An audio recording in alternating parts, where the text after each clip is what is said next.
ho ho. Ho ho ho. Ha ha. Ho ho ho. Ho ho ho.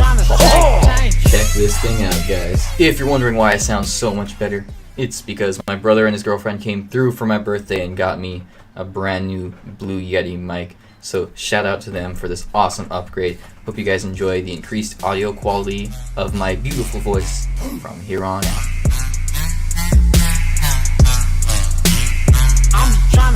Tonight's video is covering none other than the most powerful deck in the game right now. This deck is just absolutely crazy, guys. It is a miner balloon deck, and it is just wrecking stuff right now. I mean, it's all over the place. It got like some of the most wins in the 20-win challenge recently. I think it was like the most played deck or something like that.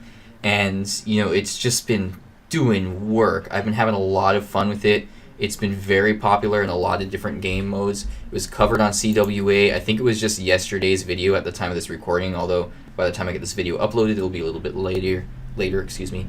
I mean, I'm telling you guys, it's a lot of fun to play, and it's nice to see another balloon deck out there, because I feel like balloon has just been underplayed and not really super prevalent in the meta lately. You know, you'll see it occasionally in like lava loon decks and things like that, but that's about it. So it's nice for me to see balloon as like a major win condition. Now you do have another minor win condition in this deck, and that is in fact the miner. So the miner is your minor win condition, and that gives you the option to break through in two different ways. Although generally you're actually going to pair them together, but I'll get more into strategy in a little bit here. So super powerful, super prevalent, super meta right now. Do be on the lookout for counter decks though, because you're going to be seeing this deck a lot, and so naturally people are going to be coming out with counter decks, especially after it was recently covered on CWA. More and more people are going to be playing it inevitably, and then, you know, somebody's going to come out with a counter deck. So just be on the lookout and be willing to make changes. But if you can get in on the craze in this current meta, this is the deck to do it with. This is the one to get you your first Grand Challenge win. This is the one to get you, 12 wins in the global tournament, or 20 wins, or whatever you're going for. It's really great. Now, it doesn't have too much bait. You can see there that he logs my Rascals almost every time, and there's really not too much else in this deck that he would be using his log on, if anything, really, other than something weird like, maybe pushing back an Ice Golem or a Barbarian from the Barb Barrel a little bit, or pushing the Miner away from the tower. Generally, he's only going to be logging the Rascals, the Rascal Girls, taking them out. Similarly with Zap, it's really only the bats. There's not really much else in this deck that's going to be zapped, other than arguably the Inferno Tower on defense, but that's going to be very situational. It is something to point out, though. I mean, there technically are two cards in this deck that can, benefit from being zapped, that your opponent can benefit from zapping them. So, not much bait as you would expect with like a Rascals deck. And it was kind of funky for me to see Rascals in here, but it works out surprisingly well. It's relatively a fast deck because it's only a 3.3 average elixir cost, as you can see up there in the top left corner. So definitely keep in mind that you can cycle back to your balloon, you can cycle back to your win condition pretty quickly. So don't worry about it too much. If you can't break through, you may be able to outcycle their counter, or you may be able to chip away with, like, say, your miner or something like that, and that can allow you to connect to the tower. So I want to point out it is a quick deck, but it does have some decent defensive potential. The Rascals can really be a powerhouse on defense. The Inferno Tower, massive powerhouse on defense. That thing just does work. And I'll talk about each of these respectively in a little bit. Now let's talk about the three tanks in this deck. You've got three major tanks, three notable tanks. I guess you could argue that the Barb from the Barb Barrel is a fourth, but that's very niche and situational. Generally, you're going to be sending in the balloon with one of your tanks. The most important or first tank would be the Ice Golem. That can be sent in right on the bridge, drop the balloon just to the right or left of him, to the right if you're pushing in the right lane, and to the left if you're pushing in the left lane, and that'll give it less chance to be pulled into the center by a tower. And then if you prefer and want a more direct path, you can just put the balloon directly on top of the Ice Golem. But as long as you put the IG down first, then the balloon should ideally fly in afterwards, and the Ice Golem will be tanking for that balloon. Now, another thing that you'll commonly send the balloon in with, as I mentioned, is the Miner. So the Miner, he has a few roles in this deck. Just like in any deck, he can be used on defense in very desperate times if you really need a mini tank or something. He can also be used to snipe out things like princesses. He counters princess really well, or Dark Goblin really well. He can even destroy things like a wizard or a musketeer pretty well if he has something else to support. Even if the tower is chipping away at him, I think he can clear them. If it's just the tower and a musketeer, like he does a pretty good chunk of damage to it. Same thing with the wizard, and that's a massive trade there. You know, it's a what is it, a 3 for 4 or a 3 for 5 trade, depending if it's a musketeer or a wizard. So that's going to be your second tank. You can always send the balloon in and then drop the miner on the furthest corner from the king tower onto the princess tower. So to be more specific, if you're putting the miner to the right tower, you kind of want to do it right there where I did on the bottom right corner of the tower. And if you're putting him on the left tower, you would do it on the bottom left, just the furthest corner away from the king tower so that they can't tornado him or snowball him into their king tower and activate it. So you can send him in like right after you drop the balloon even. And unless I'm mistaken, he still gets there first. If you want to be super safe, send him in first and then send the balloon in right after. But I'm pretty sure that you can drop the balloon and then drop the miner like right after as your next card, and the miner should connect to the tower first and distract it while the balloon goes in and just does an absolute ton of damage. So those are your two of your three tanks. The third one being the Rascal Boy. He can be used, like you see there, to tank for the balloon.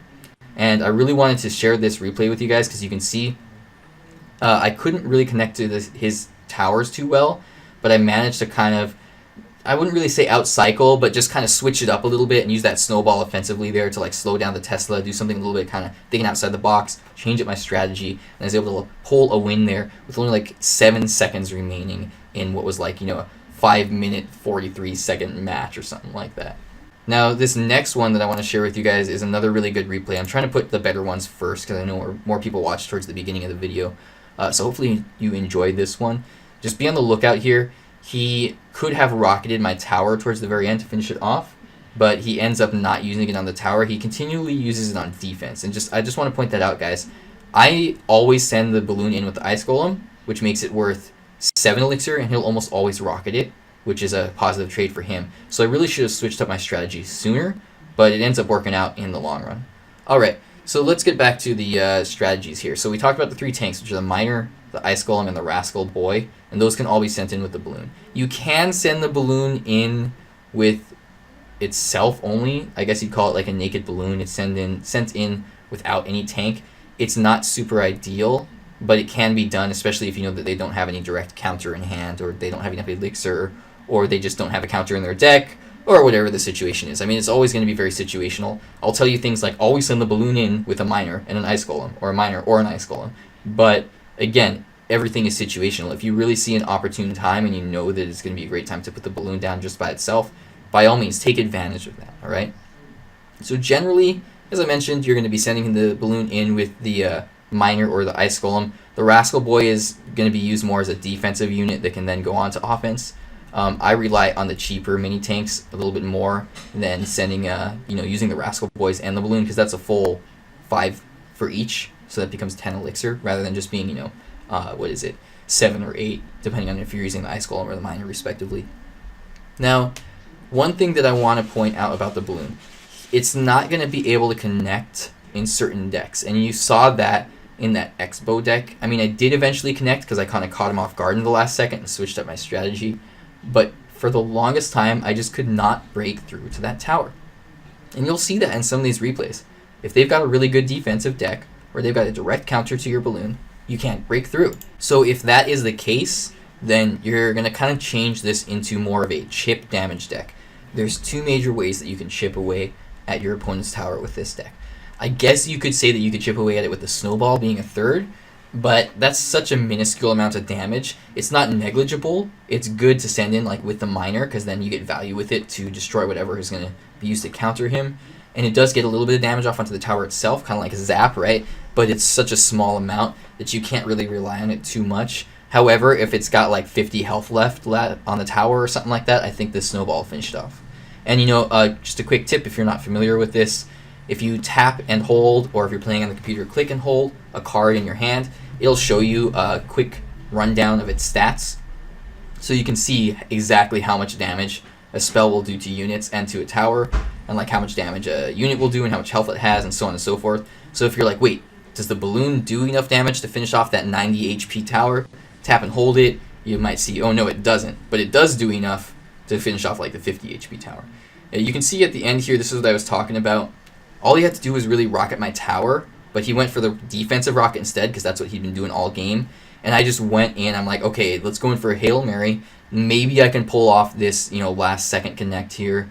And it actually worked out really well. When I saw that rocket on defense, I was like, oh, dude, this is my chance. He might not be able to finish my tower. I might be able to finish his first. And it worked out great. So as I was mentioning earlier, you may need to turn it into kind of a chip damage kind of deck. And as I was talking about before I got distracted by going into the replay there, the Snowball is one way to chip away at the tower, but the major ways that you're going to be chipping away at the towers with this deck are going to be your Miner. The Miner can be used as a kind of secondary win condition, not only a tank for your Balloon. You can actually send it in to just chip away at the tower, then send in the Snowball to counter whatever they might use to counter it. Like you saw in a previous replay against the Expo deck, he was using like his Skeletons and Ice Spirit to counter my Miner. So I would send in the Snowball, and that would destroy those things or push the Ice Spirit back away enough that it got the Miner to be able to get a little bit more chip damage off onto the tower. So Miner is going to be like your major chip damage aspect, but don't forget about the Balloon's death damage. Balloon used to do a different kind of death damage. I think it was a lot less, and the bomb dropped a lot quicker, but they changed it a while back. They increased the damage pretty significantly, and they increase the amount of time that goes by before the bomb explodes. So he can be used, or I guess Balloon, I guess it's a skeleton, a male skeleton in there, so I guess I could say he can be used to chip away at the tower with its death damage.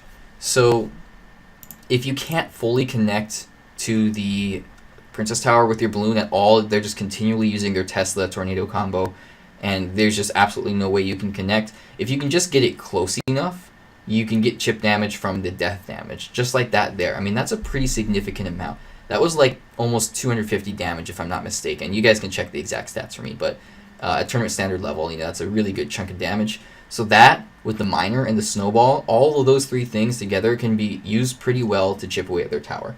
And remember, you got a few solid support units in this deck. So if your Bats live, or your Rascal Girls live, they're kind of like little archers, and then you send in the Miner, and the Miner successfully tanks for those units. Man, those things will destroy a tower so fast. Those deceptive little DPS support units can do so much damage if they have something tanking for them. It's like goblins. If you send in a Miner with the 3 spear goblins, or the 3 stab goblins, excuse me, then they will just melt that tower so fast, guys. It's crazy. Their DPS output is insane. It's just that since they die so easily, you never really see them live up to their full potential. So do keep that in mind. That's another thing to get damage off onto their tower. If they're consistently being able to counter your Balloon, you might be able to get 1 or 2 little gumball shots off with the Rascal Girls. If you got a Miner tanking for them, a few of those will take out the tower. So definitely not completely negligible. Do keep those chip damage aspects of this deck in mind. Now, the Miner can also be used himself, just to be sent in alone. He doesn't have to have anything behind him. You can use him to slowly chip away at the tower, and that's honestly a decent combo, or a decent strategy. I used to think, oh, you only send Miner in with poison or support, but for only 3 elixir, he can get a few hundred damage off onto the tower, and that can easily, a few of those can easily win you a match, no problem. So to reiterate, 2 win conditions. Major win condition is going to be the Balloon, which is sent in mostly with a tank, and you got a minor win condition, which is the Miner, which can be sent in either alone or also with some support. And also use that Snowball, how would I say this, situationally.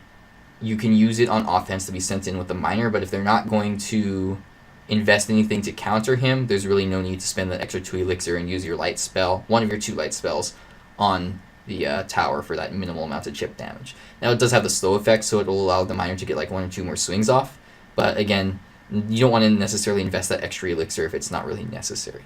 Alright, now let's talk about the Inferno Tower. So the Inferno Tower is a powerhouse on defense. He can be used surprisingly well against non-tanky units, and I can't remember what replay it is. I think it might be the one coming up after this, where I go up against a witch deck, and it actually defends really well against non-tanky units. I just use it on defense paired with the Rascals or something.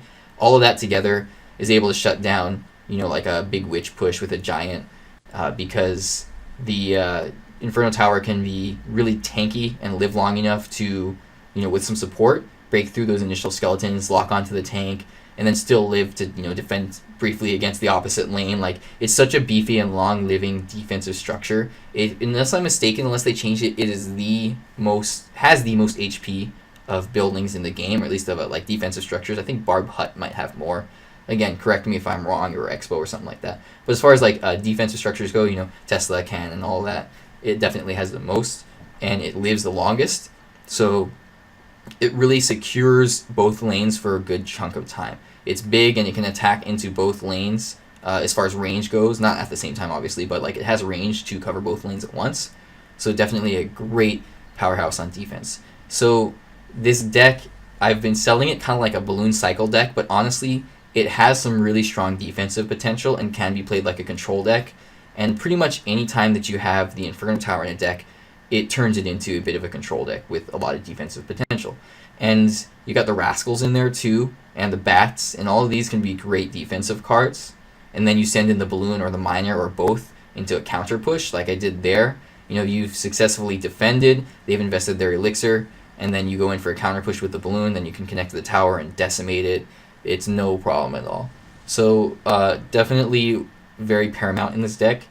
It was really kind of weird for me to see like the Rascals and the Inferno Tower in this kind of balloon cycle deck, but I'm telling you guys, it works out really well. It makes it kind of a pseudo control deck that allows you to go in for really, really deadly counter pushes. Now the Snowball is just super meta right now. He can be used, or it can be used in so many different situations. You can use it on defense, you can use it on offense, you can use it to support your miner. You can use it to knock miners into your king tower. You can use it to counter goblin barrels. You can use it to completely shut down wizards at the bridge if your timing is perfect.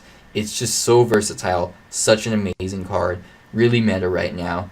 If you don't like the Snowball, feel free to put in the Zap, Arrows, or the Log. But you got the Barb Barrel in there too, and I definitely would recommend the Snowball. It's a common card, so it's really easy to level up. So if you don't have it leveled up yet, consider investing into it if you want to push on ladder a little bit, or at least get it up to tournament standard, because it's used in a whole lot of decks right now. It may be nerfed in the near future, in the next patch or whatever, but that's just speculation. I have absolutely no data on that, so take that with a grain of salt. But as of right now, it's worth investing into because it's really solid and it's only a common. If you were thinking about like investing into the Barb Barrel because it was super meta before and it's not as great anymore, it is an epic, so it's definitely a little bit harder to level up. It's going to cost you more cards and more gold. Alright guys, here is a match with the Witch, so let's see how that Inferno Tower plays out. So I think that's enough of talking about the Snowball. Now, I've mentioned the Rascals multiple times, and I just want to reiterate, they seem kind of weird for me. It seemed kind of funky to have them in this deck, but they work out really well. They were one of those cards that was really strong. They weren't that great upon release, I don't think. Then they were really strong for a while. Or no, was it the other way around? I think they were really strong at release and then they nerfed them. Something like that. And then they made them decent again and then they nerfed them a little bit. And now they're in like a decent spot. They're kind of a niche card that is good, but really is only used in certain decks. Because for the elixir cost and the role that they play, there are other alternatives. You may just want to use a knight. You may just want the support units for archers. You may want something like a wizard or an Ewiz for 4 or 5 elixir rather than the Rascals for 5 elixir. But it is a pretty unique card and it works out really well in this deck. It gives you really solid defensive potential, especially paired with that Inferno Tower, and then you can use the Ice Golem to tank for them and let the Rascal girls just chip away like crazy. So again guys, it seemed kind of weird to me, but it actually works out surprisingly well. Now, another thing I really want to point out about this deck, there's no heavy spell. So, there's no way for you to really finish off their tower with a lightning, with a rocket, with even a poison or a fireball.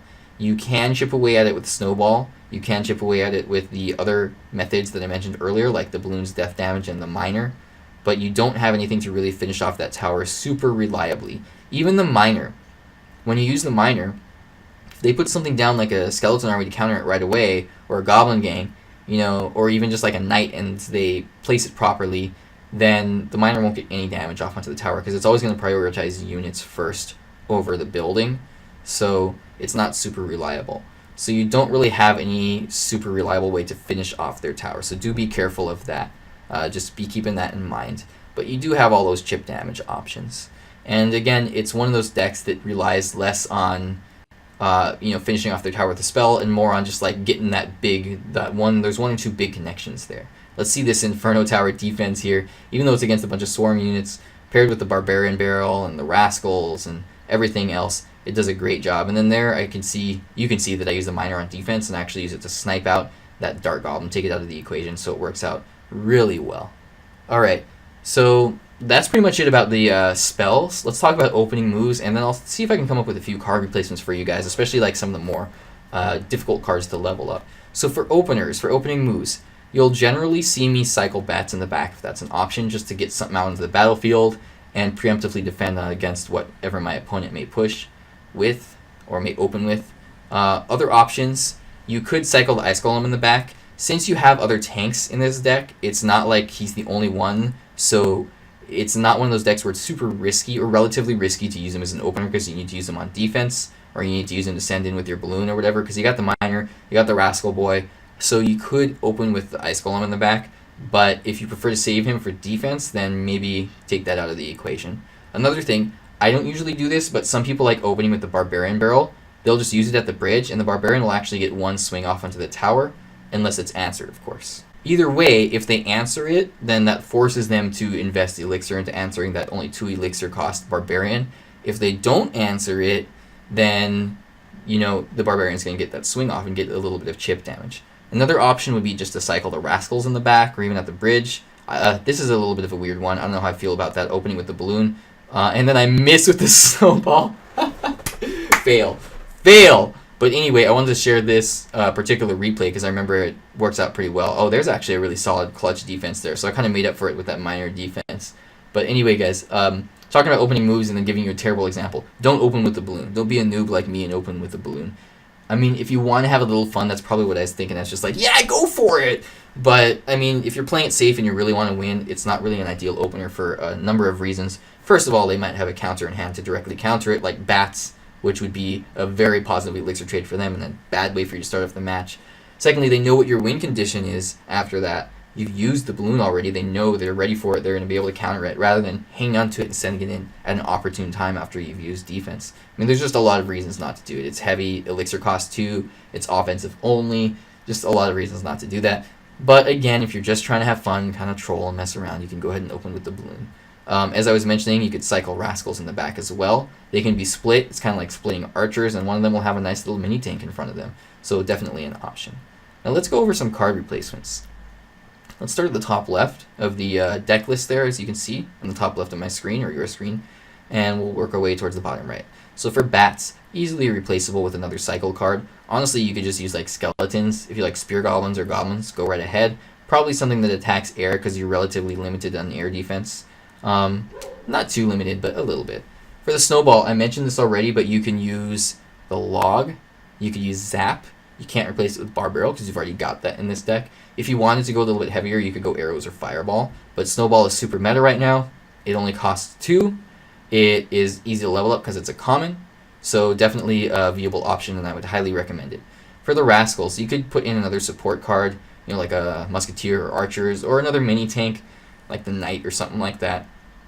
There's not too many cards that fill that exact same role as the Rascals, because it's like 2 Knights, Knight and 2 Archers.